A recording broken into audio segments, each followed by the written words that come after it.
যেদিন কেউ রবে না ওই দিনও রবেন কে? যেদিন তোমার কেউ ছিল না সেদিন ছিলেন তিনি। এখন তোমার সব হয়েছে, পর হয়েছেন তিনি। ঠিক কিনা? ওগো আবার যখন কেউ রবে না, আবার যখন কেউ রবে না, রবেন আল্লাহ পাক। কে রবে? আল্লাহ। যখন তুমি ছোট্ট ছিলে, দাঁত ছিল না মুখে, তরল খাবার দিলেন আল্লাহ মা জননীর বুকে। এত কিছু কে দিছে? আল্লাহ। তাহলে আল্লাহরে খুশি করার দরকার আছে না নাই? আছে। আল্লাহরে ডাকলে আল্লাহ খুশি হয়, আর আল্লাহর নামের ইজ্জত করলে মহান আল্লাহ বান্দা বান্দির উপরে খুশি হয়ে যায়। আল্লাহর নামের ইজ্জত করার একটা দাম আছে।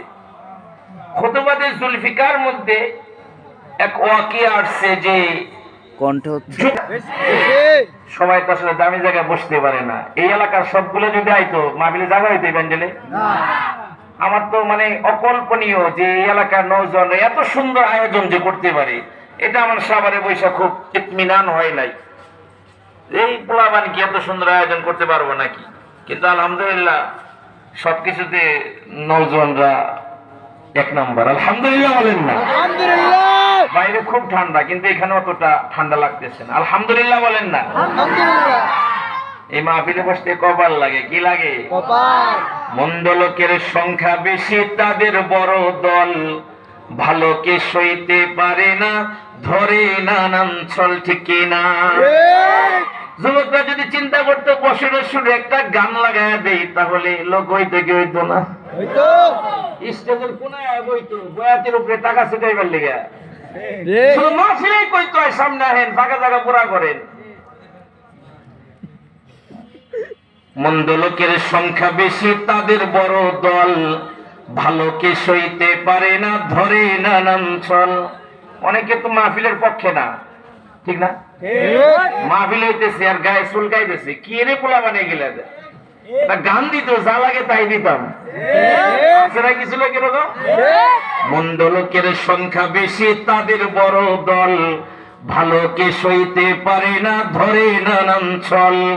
ধর্মের কথা শুনলে পরে দেয় যে মুস্কি হেসে, বিদিনের আইন চলছে দেখো পিরাউলিয়ার দেশে। ঠিক না?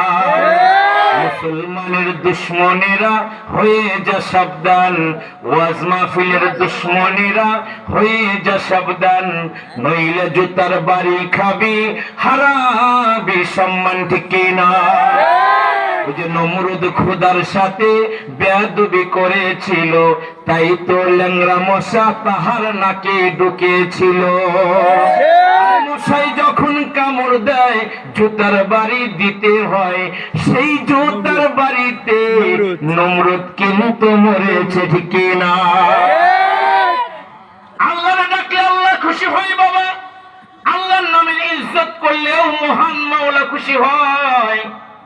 জুবাইদা খাতুন নামে এক আবেদা মুমিনা মুত্তাকি নারী এই জমিনে ছিল। দ্বীনের জন্য তার অনেক খেদমত, অনেক কুরবানি।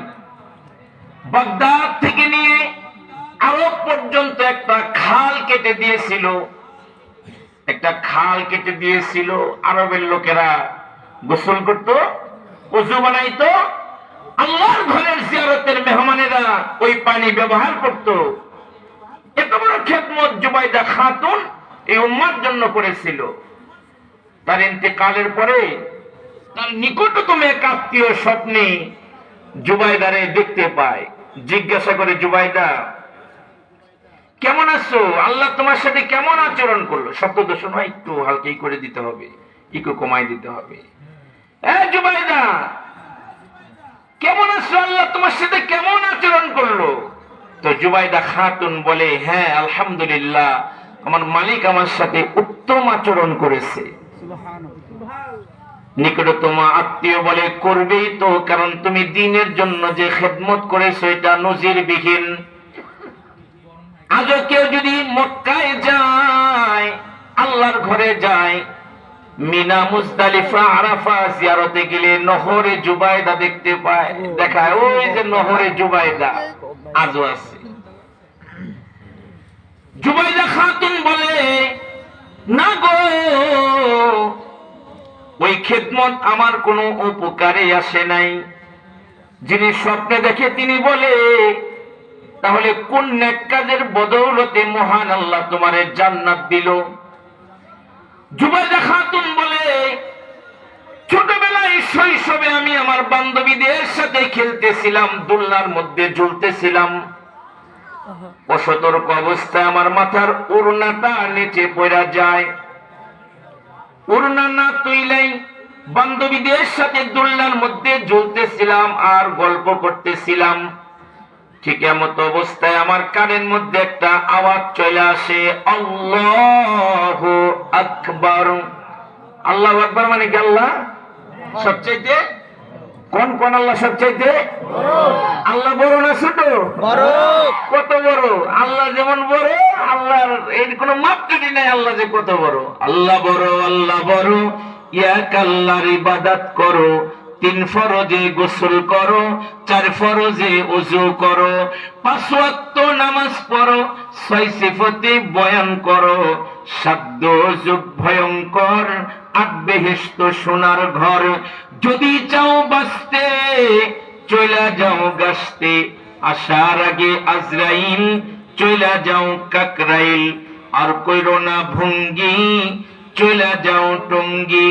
মুসলমান আমার নাম, তবলিগ আমার কাম, তবলিগ আমার গাড়ি, জান্নাতে আমাদের সবার বাড়ি। আল্লাহু আকবার। জুবাইদা বলে, ধ্বনি আমার কানে চলে আসে, সাথে সাথে খেলা বন্ধ কইরা নিচে নাইমা ওড়নাটা মাথায় দেই। আমার দেশের কিছু মহিলা আছে, নামাজ পড়ে না, পর্দা করে না, কিন্তু আজান শুনলে মাথায় কাপড় দেয়। আছে না নাই? আজান শুনলে মাথার কাপড় দেয় না দেয়, এটা একটা ভালো কাজ। কিন্তু নারীর পর্দা কি শুধু এতটুকু নেই সীমাবদ্ধ, নাকি নারীর পর্দা মাথার তালু থেকে পায়ের তালু পর্যন্ত? আচ্ছা, এই যে নারীর যে পর্দা, নারীর যে পর্দা করতে হবে, এই ঘোষণাটা কোন মৌলবীর নাকি মাওলার? কোন মোল্লার নাকি আল্লাহ? আল্লাহর ঘোষণা। নারীর পর্দা করতে হবে মাথার তালু থেকে পায়ের তালু পর্যন্ত। কিন্তু কিছু নারী পর্দা করবে দূরের কথা, পর্দা যারা করে তাদেরকে জঙ্গি কয়। কথা বলে না? কিছু নারী আছে পর্দা করলে আরো মন্দ কথা বলে। নারীর অনেক মহিলা আছে বোরকা পরে কিন্তু মুখ খোলা রাখে, নাই আপনাদের এলাকায়? আপনাদের এলাকার মায়েরা তো ভালো, রাবিয়া বসতে, আয়েশা সিদ্দিকা, খাদিজাতুল কুবরা। আমি সাবারের বদলে জাল টাইট করে লাগে, দরজা ওপেন করে দেয়। আরে মানুষের চেহারাই তো মানুষের টার্মিনাল, চেহারা দেখে মানুষ চেনা যায়, যায় কি যায় না?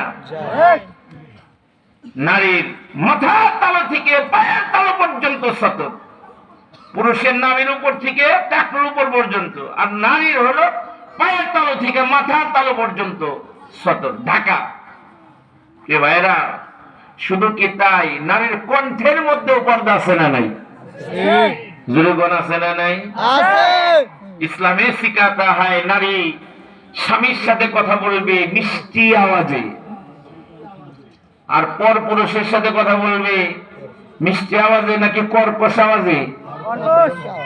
মাশাআল্লাহ, শ্রোতা এটাই আছে। সবগুলো শীতে বিয়ে করলে একটা বউ থাকবো না, আওয়াজ দেওয়া পারস না কিছু না, এমনি কইছি আর কি, থাকবো থাকবো এমনি কইছি। আল্লাহু আকবার কাবীরা। নারীর কণ্ঠের মধ্যেও পর্দা আছে। ইসলাম বলে নারী যখন তার স্বামীর সাথে কথা বলবে মিষ্টি আওয়াজে কথা বলবে, বিনয়ী কথা বলবে, আর যখন পরপুরুষের সাথে কথা বলবে তখন কর্কশ আওয়াজে কথা বলবে। সিস্টেম পাল্টাইছে। স্বামীর লাগে 2 দিন পর 71 যুদ্ধ ঘোষণা করে, আর রং নাম্বারে পরপুরুষের কল পাইলে সুন্দরবনের 1 নাম্বার মধু মিলে তারপরে কথা কয়। ঠিক আছে না?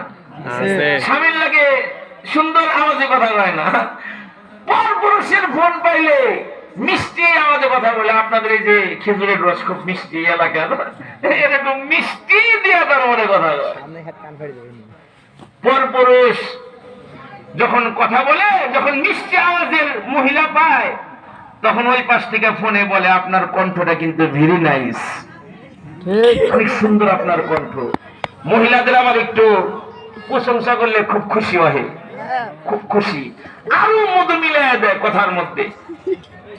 শয়তান তো দুইটার পিছনে লাগছে।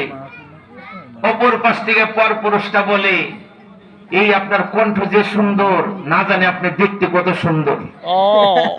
আপনি কি হোয়াটসঅ্যাপ, ইমো এগুলো চালান না? কয় চালাই তো। কয় তাহলে একটু আহেন না, একটু ভিডিও গুলো আপনার দেখি। কি গঞ্জ